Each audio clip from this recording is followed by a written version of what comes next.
The War of 1812 is not the sexiest war in American history. It was generally unpopular. The United States was not ready for the war. The British burned Washington, D.C., and it ended in a stalemate. Still, the War of 1812 brought the United States the national anthem thanks to Francis Scott Key, and it created a naval hero for the Americans, Oliver Hazard Perry.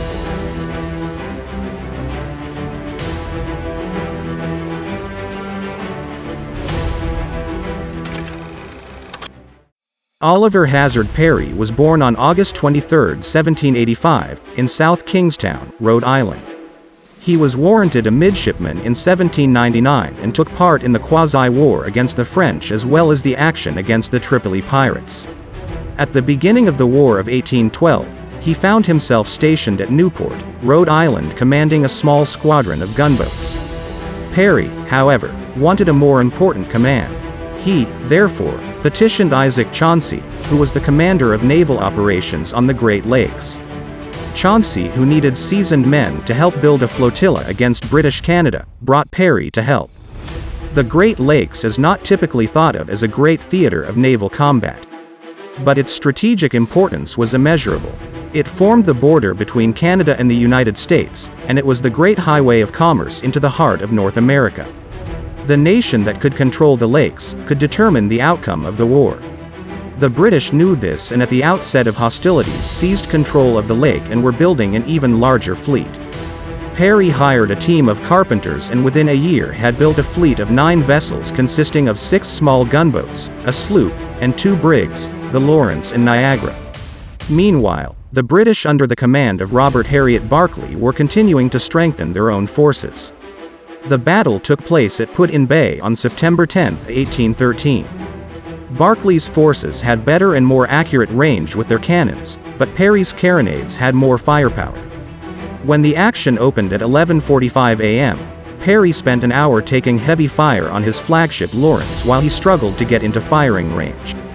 But by the time he was within distance to fire his carronades at the British, he found that he was not effective, his artillery being overloaded. The Lawrence by this point was badly beaten up and virtually all of his weapons useless. Meanwhile, the captain of the Niagara, Jesse Elliott, had backed off, leaving the Lawrence to burn.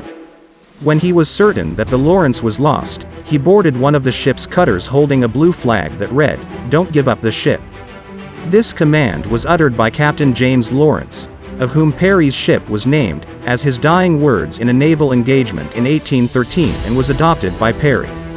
Perry sailed to the Niagara. In a tense exchange, Elliott volunteered to leave the Niagara and rally the schooners.